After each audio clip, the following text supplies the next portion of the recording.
Hey everyone, my name is Benji. Welcome to my channel. Here I talk about my journey in designing and building DIY synthesizer modules. In this video, I'd like to talk about one of my favorite open source Eurorack projects called the EuroPi. The EuroPi is basically a programmable Eurorack module based around the Raspberry Pi Pico. It was started by Rory Allen of Allen Synthesis, who's still really active in the community.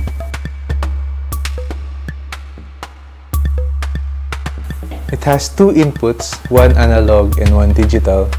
It has two knobs, a screen, two buttons, and 6 outputs that can be used as gates or CV. What I really like about the EuroPi is that both the hardware and the software are completely open source, and there's a very active community of developers behind it, writing new software for it continuously. You can switch between the softwares using a menu system. The softwares range from clocks, modulation sources, quantizers, and a whole lot more. I'll add a link to the GitHub page where they have a list of all the softwares available. I actually have two EuroPis in my system right now. One I use mainly as a clock source. There's this Spam's Workout clone software for it, developed by Chris IB, which I think is great for what I do. It gives me some control over skip notes and those kinds of things. I'll add links to the docs of all the software that I mentioned today in the description. One problem with the EuroPi is that clock sources usually aren't that precise. They tend to drift a little bit due to some technical limitations in Python, but I think it's good enough for what I use it for. Now, my second EuroPi I use as sort of an anything goes modulation source.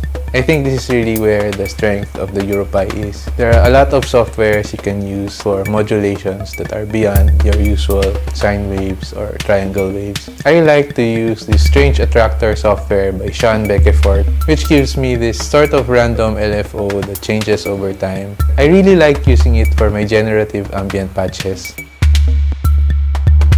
At the time I'm recording this, I'm playing around with this software called Life by Rory Allen, which outputs footages that's based around the position of organisms that run around on the screen. The organisms interact with each other, they bump into each other or bump into walls, which affects the outputs sort of randomly. This also works great in generative patches. Those are just a few of the software options you can get with the EuroPi.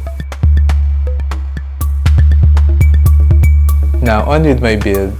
I was on a budget, so I decided to build this one as point-to-point, like I always do with my early prototypes. Again, this is what I really like about the EuroPi project.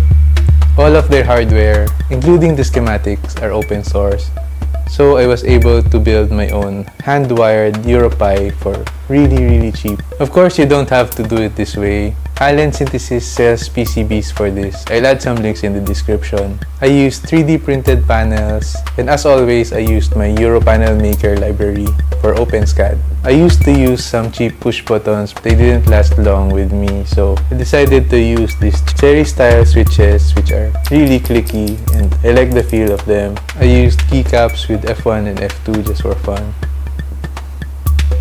I like this platform enough, and there are so many options for softwares that I decided to build another hand-wired one. To be honest, as crazy as the dead-bugged circuitry looks, the build wasn't that hard because the analog circuitry in this build is really simple. Mostly just some basic op-amp circuits that deal with the levels. I'm sure you could also try this on perf board. This video isn't in any way sponsored by Allen Synthesis, but I'd like to give a shout out to Rory Allen for releasing such an open platform. I'd also like to thank the entire community behind the EuroPi for developing all these amazing firmwares that all of us can enjoy. As always, I'd like to end this video with a demo of the module. Here's a jam I made using my hand-wired EuroPis. Thank you very much for watching, and I hope to see you again in the next video. Thank